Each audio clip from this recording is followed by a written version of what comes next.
Karthik Deepa serial August 24 நாளைக்கான எபிசோடுக்கான ஒரு promo release பண்ணியிருக்காங்க. இந்த ப்ரொமோ பற்றின ரிவ்யூ தாங்க நம்ம இந்த வீடியோவில் பார்க்க போகிறோம். எபிசோடை ஸ்டார்ட் பண்ணுறதுக்கு முன்னாடி இந்த வீடியோவை மறக்காமல் லைக் பண்ணிக்கோங்க.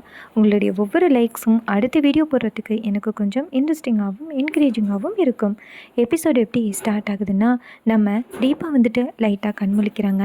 தனக்கு எதிர்க்க தன்னுடைய தோழி ரம்யா நிற்கிறத பார்த்துட்டு ரம்யா தீபாவுக்கு ரொம்ப அதிர்ச்சி. ஏய் ரம்யா, நான் எப்படி இங்கே வந்தேன் அப்படின்னு கேட்க, அப்போ ரம்யா சொல்கிறாங்க, நீ எப்படி இங்கே வந்தேன்னு உனக்கு தெரியலையா அப்படின்னு சொல்ல, அப்போ நம்ம தீபா யோசிக்கிறாங்க, கடைசியாக என்ன நடந்துச்சு அப்படின்னு. அப்போ நம்ம தீபா யோசனை பண்ணும் பொழுது தான் ஐஸ்வர்யா தன் முகத்தில் ஸ்ப்ரே அடிச்சு, அதுவும் முக்கியமாக தான்கிட்ட வந்து கார்த்தி தன்னை பார்க்க கூப்பிட்றாரு அப்படின்னு சொன்னதோட தீபா கார்த்தி அப்படிங்கிற ஒரு வார்த்தையில் மயங்கி நேராக மண்டபத்துக்கு பின்னாடி வந்துடுறாங்க. இந்த சுச்சுவேஷனை பயன்படுத்தி ஐஸ்வர்யா தீபாவோட முகத்தில் ஸ்ப்ரே அடித்து தீபாவை கடத்தி கொண்டுட்டு வந்து ரம்யா கிட்ட கொடுத்துட்டாங்க.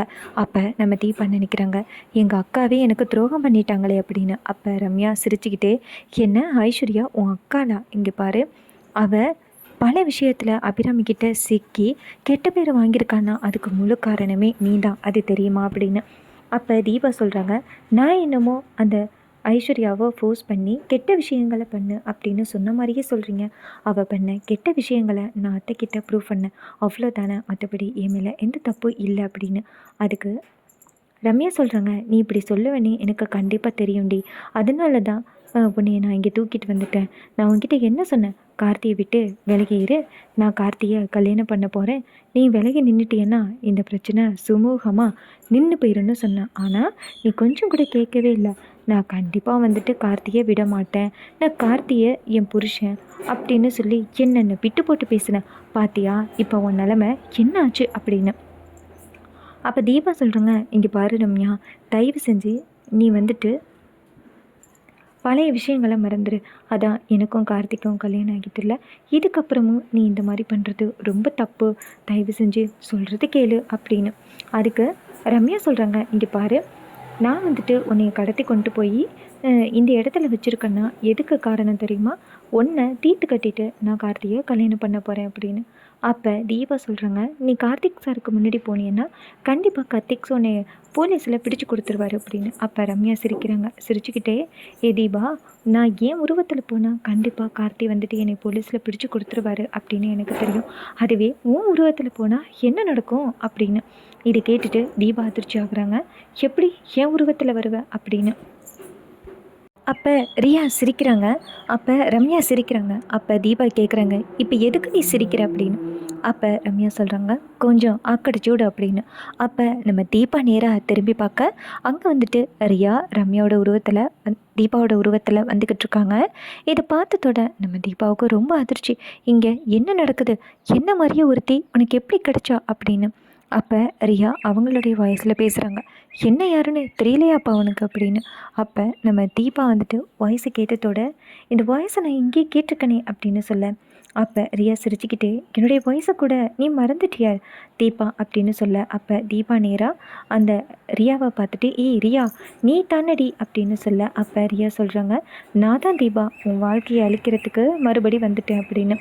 அப்போ தீபா சொல்கிறாங்க, நான் உனக்கு என்ன துரோகம் பண்ணேன் அப்படின்னு. அப்போ ரியா சொல்கிறாங்க, நீ என்ன துரோகம் பண்ணியா, நான் இன்றைக்கி ஆனந்த பிரிஞ்சு வாழ்கிறேன்னா அதுக்கு முழு காரணமே நீ தான் அப்படின்னு. அதுக்கு தீபா சொல்கிறாங்க, இங்கே பாரு, நீ என்னமோ உயிருக்கு உயிராக ஆனந்த லவ் பண்ண மாதிரியும் உங்கள் காதலை நான் பிரித்து வச்ச மாதிரி பேசுகிறேன்.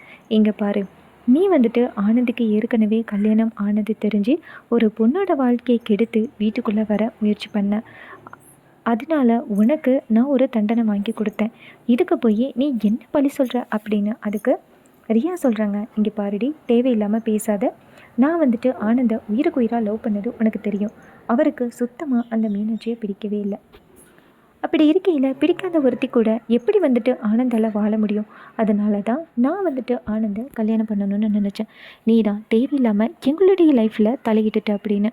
இதை கேட்டுட்டு நம்ம தீபா செம்ம காண்டாகிறாங்க.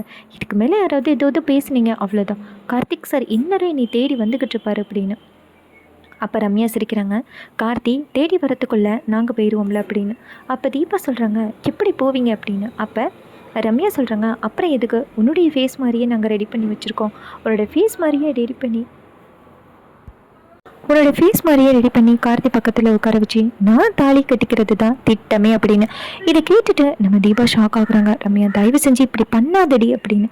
அப்போ ரம்யா சொல்கிறாங்க, இங்கே பாரு, நான் கார்த்தியை இன்னைக்கு கல்யாணம் பண்ணுறதை யாராலையும் தடுக்க முடியாது அப்படின்னு சொல்ல, அப்போ ரியா சொல்கிறாங்க, இங்கே பாரு ரம்யா, நான் உனக்கு முழுசாக ஹெல்ப் பண்ணுறேன், நீ கவலைப்படாத, அப்போ பாட்டுக்கும் வளரிக்கிட்டு கிடக்கட்டும் அப்படின்னு சொல்லிட்டு நேராக அந்த பக்கத்தில் இருக்க ரவுடிகளை கூப்பிட்றாங்க. ரவுடிகளை பார்த்ததோட தீபா அதிர்ச்சி ஆகுறாங்க. அப்போ ரம்யா சொல்கிறாங்க, இங்கே பாரு ரியா, எங்ககிட்ட சொல்லிடு, கார்த்தி என் கழுத்தில் தாலி கட்டுறேன் அடுத்த செகண்ட் தீபா உயிரோடு இருக்கக்கூடாது அப்படின்னு. இதை கேட்டுட்டு நம்ம ரியாவும் சரி அப்படின்னு சொல்லிட்டு நேராக அவங்க அந்த ரவுடிங்க கிட்ட, இங்கே பாருங்கடா, ரம்யா மேடம் சொன்னது காதில் விழுந்துச்சுல்ல, ரம்யாவோட கழுத்தில் கார்த்தி தாலி கட்டின உடனே நான் ஸ்ட்ரெயிட்டாக உங்களுக்கு கால் பண்ணுவேன். ஸோ இதை வச்சு நீங்கள் எப்படியாவது இந்த தீபாவை தீர்த்து கட்டிடணும் அப்படின்னு. இது கேட்டு அந்த ரவுடிகளும் சரிங்க மேடம் அப்படின்னு சொல்கிறாங்க. அப்போ ரம்யா சொல்கிறாங்க, அதுக்கு ஃபஸ்ட்டு இந்த இடத்துலேருந்து வேறு இடத்த சேஞ்ச் ஆகிருங்க. கண்டிப்பாக கார்த்தி மோப்பம் முடிச்சு இங்கே வந்துட்டான்னா என்ன பண்ணுறது, அதான் சொல்கிறேன், நீங்கள் இந்த தீபாவை இந்த இடத்துலேருந்து வேறு இடத்துக்கு ஷிஃப்ட் பண்ணிடுங்க அப்படின்னு. இது கேட்ட ரவுடிகளும் சரிங்க மேடம் அப்படின்னு சொல்லிட்டு தீபாவை வேறு இடத்துக்கு ஷிஃப்ட் பண்ணுறதுக்காக தீபாவை காரில் ஏற்றுறாங்க. இன்னொரு பக்கம் தீபா அந்த ரவுடிங்க கிட்டே கெஞ்சுறாங்க, தயவு செஞ்சு என்னை விட்டுருங்க, இனிமேல் உங்களை நான் யாருக்கிட்டையும் காட்டி கொடுக்க மாட்டேன், கார்த்திக் சார் கிட்ட சொல்ல மாட்டேன், தயவு செஞ்சு என்னை விட்டுருங்க, கார்த்திக் சார் எனக்காக காத்துக்கிட்டு இருப்பாரு, அந்த ரம்யா நல்ல விலை இல்லை அப்படின்னு. அப்போ ரவுடிங்க சொல்கிறாங்க, இங்கே பாருப்பா, நீ பாட்டுக்கு வளரிக்கிட்டே இருக்காத, அப்புறம் வாயில் ஏதாவது பிளாஸ்டர் போட்டு ஒட்டிடுவோம் அப்படின்னு. ஆனால் தீபா கேட்கவே இல்லை, தயவு செஞ்சு என்னை விட்டுருங்க அப்படின்னு. அப்போ அந்த ரவுடி சொல்கிறான், ஐயே இது சொன்னால் கேட்காத போலையே, பிளாஸ்டர் ஏறிடா அப்படின்ட்டு ஒரு பிளாஸ்டர் எடுத்து தீபாவோட வாயில் ஒட்டி விடுறாங்க. தீபா ரொம்ப சோகமாக, ஐயோ என்னை விட்டுருங்க அப்படின்னு சொல்லிட்டு மனசுக்குள்ளேயே நினச்சி குமரிக்கிட்டு இருக்காங்க. கடவுளே, நீங்கள் தான் என்னை எப்படியாவது காப்பாற்றணும், தீபாவுக்கு என் உருவத்தில் இருக்க அந்த ரம்யாவுக்கும் கார்த்திக்கும் கல்யாணம் நடந்துடக்கூடாது, நீங்கள் தான் எப்படியாவது என் குடும்பத்தை காப்பாற்றணும், கார்த்திக் சார் மட்டும் கல்யாணம் பண்ணால் பிரச்சனை இல்லை, ஆனால் அந்த ரம்யாவால் அந்த குடும்பத்துக்கே ஆபத்து இருக்குது, நீங்கள் தான் கடவுளை எப்படியாவது காப்பாற்றணும் அப்படின்ட்டு ரொம்ப ஃபீல் பண்ணி நம்ம தீபா கடவுளை வேண்டிக்கிட்டு இருக்காங்க. இன்னொரு பக்கம் சீன் பண்ணி அந்த கார்த்தியை காமிக்கிறாங்க. நம்ம மீனாட்சி வந்துட்டு நேராக கார்த்தியோட ரூமுக்கு போயிட்டு, கார்த்தி தீபா இங்கே வந்தாளா அப்படின்னு கேட்க, கார்த்தி சொல்கிறாரு, இல்லையே தீபா இங்கே வரலையே, என்னாச்சு அப்படின்னு கேட்க, அப்போ மீனாட்சி சொல்கிறாங்க, காலையிலேருந்து தீபாவை காணும் தம்பி அப்படின்னு நம்ம மைதிலி சொல்ல, இதை கேட்டுட்டு கார்த்தி ஷாக் ஆகி, தீபா அப்படி எங்கே போயிருப்பாங்க அப்படின்னு கேட்க, அப்போ ஜானகி சொல்கிறாங்க, தம்பி காலையிலேயே தீபா ரூமுக்கு போய் பார்த்தேன், காணும், மைதிலி பக்கத்தில் தான் நைட்டு தூங்கிட்டு இருந்தாலாம், அதுக்கப்புறம் அவன் எங்கே போனானே தெரியல தம்பி அப்படின்னு. இதை கேட்டுட்டு கார்த்தி சொல்கிறாரு, சரி ஓகே நான் பார்த்துக்கிறேன் அப்படின்னு சொல்ல, மீனாட்சி சொல்கிறாங்க, தம்பி ஒருவேளை அந்த ரியாவும் ரம்யாவும் சேர்ந்து தீபாவை கடத்தியிருப்பாங்களோ அப்படின்னு. அப்போ கார்த்தி சொல்கிறாரு, அண்ணி நீங்கள் இதை பற்றி யாருக்கிட்டையும் சொல்லாதீங்க, அம்மா கண்டிப்பாக வந்து கேட்பாங்க, அம்மா கிட்டேயும் இது சொல்லிடாதீங்க அப்படின்னு சொல்லிட்டு கார்த்தி அந்த இடத்துலேருந்து போகிறாரு. அப்போ நம்ம மீனாட்சி, மைதிலி, ஜானகி 3 பேருமே ரொம்ப பதட்டத்தில் இருக்காங்க. அப்படின்னு பார்த்து அந்த பக்கமாக நம்ம அபிராமி வராங்க. அபிராமியை பார்த்ததோட நம்ம மீனாட்சி நேராக ஜானகிட்ட, இங்கே பாருங்கள், தீபா காணாமல் போன விஷயத்த நமக்குள்ளேயே தான் வச்சுக்கணும், யாருக்கிட்டையும் சொல்ல வேணாம், கண்டிப்பாக கார்த்தி தம்பி தீபாவை கண்டுபிடிச்சிட்டு வந்துடுவார் அப்படின்னு. இதை கேட்டுட்டு ஜானகியும் சரி அப்படின்னு சொல்கிறாங்க. அப்போ நம்ம அபிராமி நேராக வந்துட்டு மீனாட்சி கிட்ட, மீனாட்சி இங்கே என்ன பண்ணிக்கிட்டு இருக்கீங்க, பொண்ணை ரெடி பண்ணுறதுக்கு பொண்ணு ரூமுக்கு போகணும்ல அப்படின்னு. அப்போ தீபா சொல்கிறாங்க, சரிங்க நாங்கள் கிளம்புறோம் அப்படின்னு சொல்லிட்டு அந்த இடத்துலேருந்து போகும்போது அபிராமி டக்குன்னு மீனாட்சி கூப்பிட்றாங்க. அப்போ மீனாட்சி திரும்பி பார்த்து, சொல்லுங்க அத்தை அப்படின்னு சொல்ல, அப்போ அபிராமி சொல்கிறாங்க, இங்கே பாருமா, நானும் காலிலேருந்து தீபாவை பார்த்தலான்னு நினைக்கிறேன், ஆனால் தீபாவை பார்க்கவே முடியலை, அங்கே போய் பார்த்தேன், அங்கே இல்லை, ஒரு வேளை குளிக்க போயிட்டாலோ அப்படின்னு நினச்சிட்டு இங்கே வந்துட்டேன், மறுபடியும் பார்த்தா தீபாவை காணுமே, தீபா எங்கே என்ன பண்ணிக்கிட்டு இருக்கா அப்படின்னு. அப்போ நம்ம மீனாட்சி சொல்கிறாங்க, அத்தை அவள் குளிச்சுட்டு இப்போ தான் ரெடி ஆகிட்டுருக்காத்த, நான் வந்துட்டு கூட்டிகிட்டு வரேன் மேக்கப் போட்டு அப்படின்னு. இதை கேட்டுட்டு அபிராமியும் சரி முகூர்த்த நேரத்துக்கு டைம் ஆயிடுச்சு, சீக்கிரம் அவளுக்கு வந்துட்டு மேக்கப் போட்டு கூட்டிகிட்டு வா அப்படின்னு. இதை கேட்டுட்டு மீனாட்சியும் சரி அப்படின்னு சொல்லிட்டு அந்த இடத்துலேருந்து போகிறாங்க. வயதில் கேட்குறாங்க, என்ன கேட்டாங்க அப்படின்னு. அப்போ மீனாட்சி சொல்கிறாங்க, அத்தை வந்து தீபாவை கேட்க ஆரம்பிச்சிட்டாங்க, இன்னும் கொஞ்ச நேரத்தில் எல்லாருமே தீபாவை கேட்க ஆரம்பிச்சிருவாங்க, அவங்க எல்லாருக்கும் என்ன பதில் சொல்கிறதுன்னு தெரியல அப்படின்னு. அதுக்கு மைதிலி சொல்கிறாங்க, எப்படியாவது நம்ம சமாளித்து தான் ஆகணும், நீ கவலைப்படாத, நம்ம சமாளிச்சிருவோம் அப்படின்னு சொல்கிறாங்க. ஸோ இது கேட்டுட்டு மீனாட்சியும் சரி அப்படின்னு சொல்கிறாங்க. இன்னொரு பக்கம் கார்த்தி வந்துட்டு நேராக சரவணனுக்கு கால் பண்ண, சரவணன் கேட்குறாரு, கார்த்தி என்னாச்சு அப்படின்னு. அப்போ கார்த்தி சொல்கிறாரு, சார் தீபா காணாமல் போயிட்டாங்க அப்படின்னு. அப்போ சரவணன் சொல்கிறாரு, கார்த்தி அந்த ரம்யா தப்பிச்சு போயிட்டா. இதனால் கொஞ்சம் கேர்ஃபுல்லாக தானே இருக்க சொன்னேன். என்ன கார்த்தி இதெல்லாம் அப்படின்னு. அப்போ கார்த்தி சொல்கிறாரு, நான் அசந்த நேரம் பார்த்து நைட்டை தீபாவை கடத்தியிருக்காங்க அப்படின்னு. இதை கேட்டதோட சரவணன் ரொம்ப ஷாக் ஆகுறாரு.